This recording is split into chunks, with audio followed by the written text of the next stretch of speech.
Deuxième partie de l'Africa Newsroom. Ashraf Ayadi, expert bancaire et financier. Elvis Gombo Sakpo, consultant en stratégie commerciale. Mais aussi Djemal Taleb, notre éditorialiste, sont toujours présents dans cette émission. Tout de suite, le dossier du jour.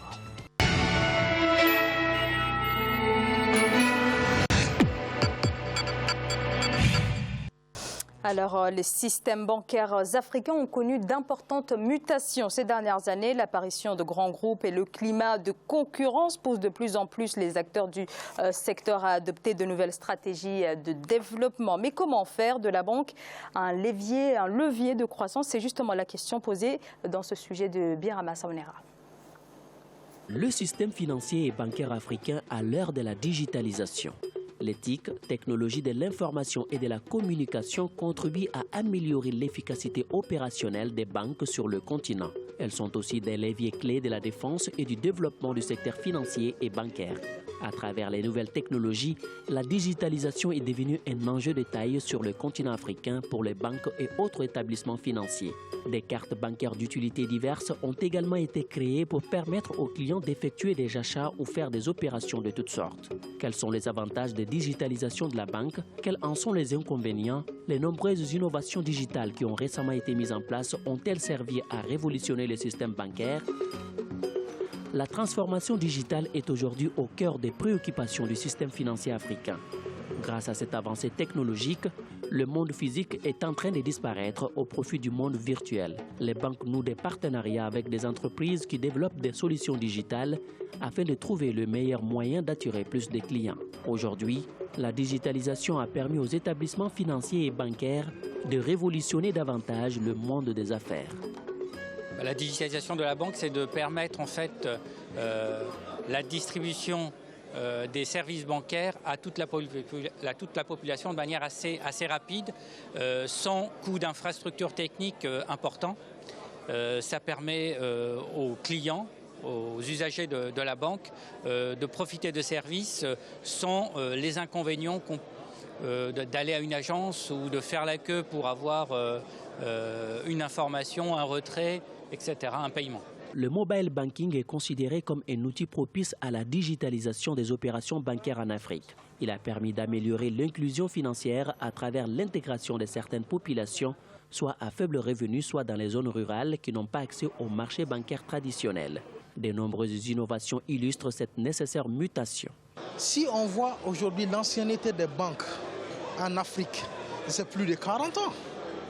Mais aujourd'hui, tu peux partir dans un pays de l'Afrique de l'Ouest, tu rassembles l'ensemble des clients, de l'ensemble des banques dans ce pays, ça ne dépasse pas plus d'1 million, plus de 2 millions.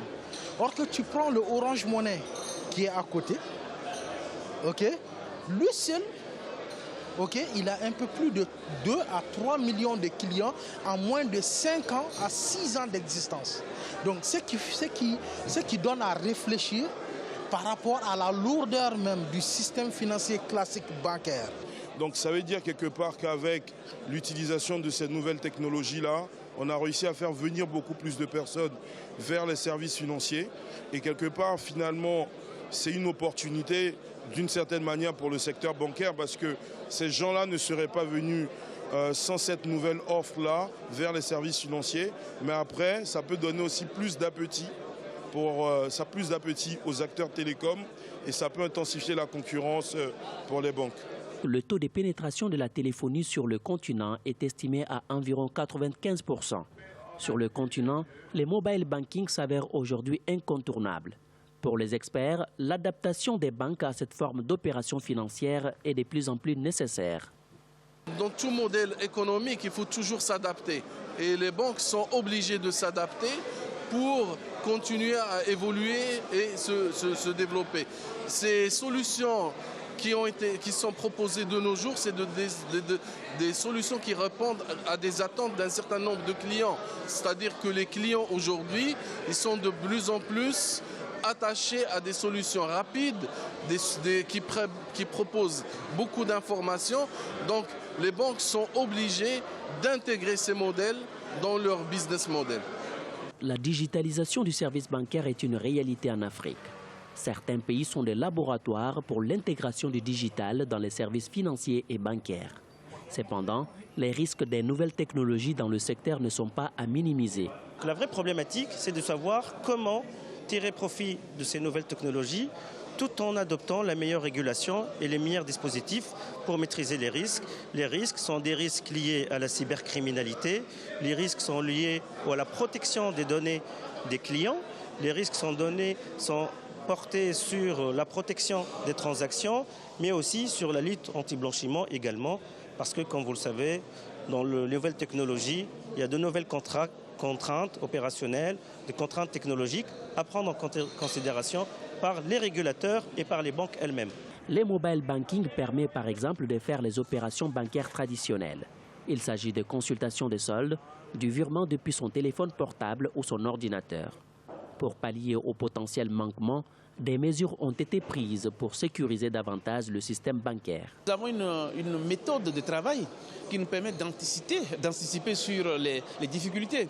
Bon, aujourd'hui, ce que nous faisons, c'est s'accorder avec les banques dans la gouvernance de ce projet pour que la qualité du service soit au rendez-vous, la sécurité soit au rendez-vous. Les opérations financières à l'aide des téléphones portables ont rapidement supplanté les banques classiques dans certaines parties du continent. Aujourd'hui, cette révolution technologique a permis le développement du système financier des États. Grâce à ces systèmes, le continent est passé d'un taux de bancarisation de 24% en 2011 à 34% en 2014. Alors, Achraf Hayyadi, on vient de le voir, le secteur bancaire africain est en pleine mutation, avec notamment cette question de la digitalisation. Des groupes bancaires régionaux et panafricains se développent autour de ce segment. Mais est-ce que, pour autant, ces acteurs contribuent à un développement pérenne du continent africain ? Alors, je pense qu'il va falloir souligner d'abord le point de départ. Le point de départ, c'est qu'il y a un secteur financier en Afrique qui peut avoir de multiples visages. Les niveaux de développement ne sont pas les mêmes, les niveaux de maturité ne sont pas les mêmes. Le taux de bancarisation est extrêmement faible dans certains pays, relativement bien évolué dans d'autres. Et il y a des enjeux. Il y a des enjeux pour faire en sorte à ce que le secteur financier puisse devenir un véritable levier de la croissance. Les enjeux sont multiples. J'en citerai trois. Le premier, c'est l'enjeu de la gouvernance, c'est-à-dire le niveau de transparence avec lequel les banques sont dirigées, le niveau de fiabilité et de crédibilité qu'on accorde aux comptes, aux données chiffrées, au système d'information des banques. Le deuxième élément clé, enjeu clé qu'on peut citer, c'est celui de la taille critique. On voit bien que quelques pays comme le Maroc ont réussi à sortir au-delà de leurs frontières en profitant d'un certain nombre d'opportunités. Et donc ça leur donne une taille critique qui leur permet d'essaimer et de rayonner sur l'ensemble de la région. C'est un élément important. Et le dernier élément que je citerai, c'est celui de l'environnement économique. L'environnement économique a un impact très très important sur la capacité du secteur bancaire à pouvoir financer l'économie dans un contexte où il faut que juridiquement tout soit fait pour garantir que les échéances sont payées, que les personnes qui prennent des crédits sont bien identifiées, etc. Et justement, autour de cet environnement économique, est-ce qu'il est suffisamment, disons, puissant pour parvenir à capter justement les capitaux et soutenir donc durablement l'économie? Alors aujourd'hui, le constat est fait qu'en face d'un secteur bancaire qui n'est pas complètement mature, en tout cas qui a des niveaux de maturité assez différents d'un pays à un autre, nous avons aussi un secteur informel qui est très très puissant. Les paiements en ligne ou les paiements mobiles se substituent ou créent un effet de désintermédiation par rapport à la banque classique, et que la bancarisation reste encore un challenge très important pour les banques africaines. Alors justement, Monsieur Elvis Bongo Sakpo, pour soutenir donc cette croissance, il est donc indispensable, Monsieur Ashrafi vient de le dire, il est donc indispensable de conquérir peu à peu les publics qui sont peu ou en tout cas pas assez bancarisés. Mais comment parvenir à cette bancarisation quand on sait que dans des pays africains, il y a une personne sur deux qui est au chômage, par exemple? exemple? Non seulement une personne sur deux qui est au chômage, effectivement, mais aujourd'hui, et le constat a été fait, le taux de bancarisation aujourd'hui à travers toute l'Afrique, si on parte du nord au sud, est autour de 22%. Taux de bancarisation, ce qui est très faible, parce que ça veut dire quoi? Ça veut dire qu'il y a l'essentiel de l'épargne qui échappe au système financier, notamment le système bancaire qui en fait aujourd'hui est le principal canal de financement de l'économie. Maintenant, à constater cela ne change rien. Ça fait des années qu'on le sait.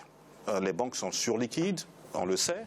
C'est-à-dire qu'elles ont suffisamment de liquidités pour financer l'économie, mais elles ne le font pas parce que, effectivement, l'environnement juridique, le système judiciaire ne suffisent pas, n'inspirent pas confiance. Mais c'est ainsi que sont faites les économies africaines.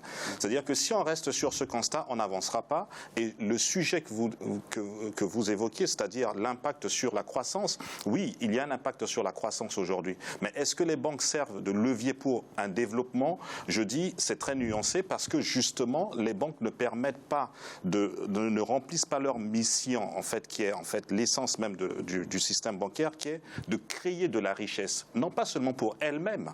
Là, elles gagnent de l'argent. Le système est suffisamment régulé. Le régulateur est là pour veiller à ce que les banques, qu'on réduise la probabilité de faillite. Donc les banques, en fait, vont gagner de l'argent. Et elles en gagnent suffisamment, on a pu le voir par les chiffres. Mais maintenant, est-ce qu'elles créent suffisamment de richesse chez les clients? Là, c'est une autre question. Et l'environnement avec Donc, Djemal, donc c'est l'environnement qui pose problème? Je ne pense pas qu'il y ait un seul facteur, il y en a plusieurs, mais voyez-vous, mes compétences sur ce domaine-là sont absolument dérisoires à côté de deux éminents invités que nous avons. Enfin, je vais essayer d'être un peu plus modeste. Évidemment, la vocation des banques, c'est de financer l'économie. Et donc, les banques, dans notre continent, de façon générale, ne financent pas l'économie. Enfin, dit comme ça, c'est vite dit. Il y a 54 pays. Et la situation, bien entendu, n'est pas la même selon qu'on soit un citoyen tunisien ou un citoyen du Burkina Faso, évidemment. On sait par exemple que le Nigeria et l'Afrique du Sud se distancent complètement par rapport Mauritanie. Vous l'avez dit, le taux de bancarisation est faible. Il est malheureusement même pas autour de 22%. Parce que 22%, quand vous achetez tout le monde, en fait, il est plutôt... Il serait peut-être même de 10% dans les pays francophones. Moins de 10% et parfois entre 4 et 5%. C'est-à-dire que nous sommes à un niveau très faible. Et à partir du moment où le taux de bancarisation est faible, vous l'avez bien dit, vous avez raison, c'est-à-dire que les banques ne captent plus le produit de l'épargne. Et quand le produit de l'épargne est faible, bien entendu, il n'y a pas moyen de se financer l'économie, sauf à leur trouver des ressources propres, ce qui n'est pas la vocation d'une banque, et de toute façon, elle n'a pas les moyens. La chose importante aussi, c'est que le taux directeur est très élevé, c'est ce qu'on oublie tout le temps. C'est-à-dire que bien sympa, si vous allez dans une banque, dans n'importe quel pays au hasard, et vous avez un projet, vous voulez faire financer, vous avez face à la rentabilité de la banque elle-même. Mais vous avez face au taux directeur, c'est celui qui est fixé par les banques centrales. Et d'un niveau très élevé, parfois il atteint 11-12%. Vous ne pouvez pas faire de la banque. Si vous mettez ça, rajoutez à ça la rentabilité de la banque, on est autour de combien? 15-20% parfois. Et donc vous ne pouvez pas faire de la banque. J'en aurais fini tout à l'heure. La troisième chose, c'est donc le manque de liquidité, la cherté de l'assurance. Et puis vous rajoutez à tout ça la faiblesse de la technologie. C'est-à-dire que vous pouvez difficilement régler un système bancaire et le digitaliser à partir du moment où vous avez 4 euros de coupure d'électricité par jour. La route devant chez vous ne fonctionne pas. Et vous avez bien raison de le dire chez monsieur, l'environnement ne fonctionne pas bien. Et donc, dès lors que l'environnement des affaires n'est pas propice aux affaires, il n'est pas propice à la banque, qui est normalement le moteur même par essence des affaires. Et donc, tout ça pose un problème. D'ailleurs, si le mobile banking, comme on dit dans mon anglais absolument abominable, fonctionne bien, c'est qu'il y a un problème. C'est-à-dire que le besoin existe et les banques ne le suppléent pas. Elles ont une incapacité réelle à s'adapter. C'est-à-dire qu'elles calquent un modèle sur un système qui ne fonctionne pas, auquel il n'est pas destiné, et elle n'est pas capable de se remettre en cause et de trouver de nouvelles règles. J'en aurais fini, si vous le permettez, c'est l'an dernier. Non, je vais revenir vers vous, il n'y a aucun problème. Achraf Haïadi, je vous voyais acquiescer à ce que disait Djemal. Vous êtes d'accord avec son analyse? Oui, absolument, mais il y a juste deux précisions. La première, sur les taux d'intérêt. En effet, il ne faut pas comparer les taux d'intérêt que nous trouvons lorsqu'on prend un crédit en Afrique avec ce que nous pouvons trouver en France, en Europe en général. D'abord, les taux d'intérêt traduisent les niveaux de risque perçus des acteurs eux-mêmes, entre eux, à l'intérieur d'une place, donc les risques étant élevés et les méthodes de mesure de risque restent relativement archaïques par rapport à ce qui pourrait, de ce qui est pratiqué un peu partout, que malheureusement les taux d'intérêt traduisent quelque part la méfiance que l'on peut avoir par rapport à la solvabilité des uns et des autres. Et puis de toutes les façons, les banques centrales, il n'y a pas que le taux directeur qui structure quelque part ces taux d'intérêt, il y a aussi le marché monétaire et les banques qui se prêtent. Et aussi, ça traduit les niveaux d'endettement des pays et les taux d'intérêt que les pays paient lorsqu'elles partent à l'étranger pour emprunter et alimenter le marché local en devises. Je voudrais juste rebondir sur la question technologique. La question technologique est importante et clé dans le développement du secteur bancaire. Il est où le lien? Le lien est lorsqu'on voit le développement du mobile banking et la facilité avec laquelle les acteurs qui n'ont pas de compte bancaire manipulent et peuvent recevoir de l'argent, transférer de l'argent. Ils font confiance. Et ils font confiance. Et ils font confiance. Le système montre très très bien qu'en effet, à la fois les banques n'ont pas su se positionner clairement sur ce filon-là et elles ont laissé les opérateurs télécoms les devancer. S'en emparer. S'en emparer de manière, et maintenant de manière tout à fait légitime. Hein. Et en même temps, on remarque qu'il y a un retard de rattrapage. Et ce retard de rattrapage traduit une forme d'écart, de gap entre la culture de la banque, la culture du management de la banque, de ce qu'est une banque et ce qui se passe réellement chez le client qu'elle n'arrive pas encore à toucher. Autour de cette refonte donc, du développement de la banque, vous êtes d'accord avec ça? Oui, je pense qu'il y a deux éléments que je vais emprunter chez mes prédécesseurs pour préciser là où il y a peut-être des enjeux à travailler. Il a été précisé tout à l'heure qu'il y a un environnement avec des niveaux de risque plus élevés. Et également, une chose qui a été dite juste après, c'est que quand on regarde l'évolution de la mobile money, banking en tout cas, il y a la confiance de la part des acteurs, des clients. Mais là où justement les choses ne permettent peut-être de trouver un axe pour travailler, c'est que j'ai l'impression plutôt que ce sont les acteurs bancaires qui n'ont pas confiance en leurs clients. Quand vous regardez le niveau des garanties qui sont demandées pour quelque prêt que ce soit, et justement, quand on regarde les taux d'intérêt, oui, bien sûr, très peu d'États, enfin une bonne partie des États en Afrique, par exemple les États de la zone CFA, n'ont pas du tout d'action possible pour diriger l'économie par le biais de la politique monétaire. Oui, ça a été laissé ailleurs, donc c'est un autre débat. Mais en tout état de cause, aujourd'hui, lorsque je regarde comment les banques se surprotègent à chaque fois qu'il y a besoin de s'engager, il y a un véritable problème. Et le taux d'intérêt que Djemal évoquait tout à l'heure, il est symptomatique. Je parlais tout à l'heure de l'absence, enfin du déficit en termes de création de richesse pour les clients. En fait, aujourd'hui, quand vous empruntez à un taux d'intérêt de 14%, comme c'est la moyenne à peu près en Afrique subsaharienne, 14%, quels sont les secteurs d'activité qui vous permettent d'avoir une rentabilité dans le business supérieure pour vous permettre de commencer à gagner votre vie? Lorsque vous empruntez à la banque, en fait, la banque ne se préoccupe même pas de savoir si vous avez la capacité de rembourser et de vivre. C'est une difficulté qu'on a dans Alors une dernière question, Djemal, comment justement inverser cette tendance?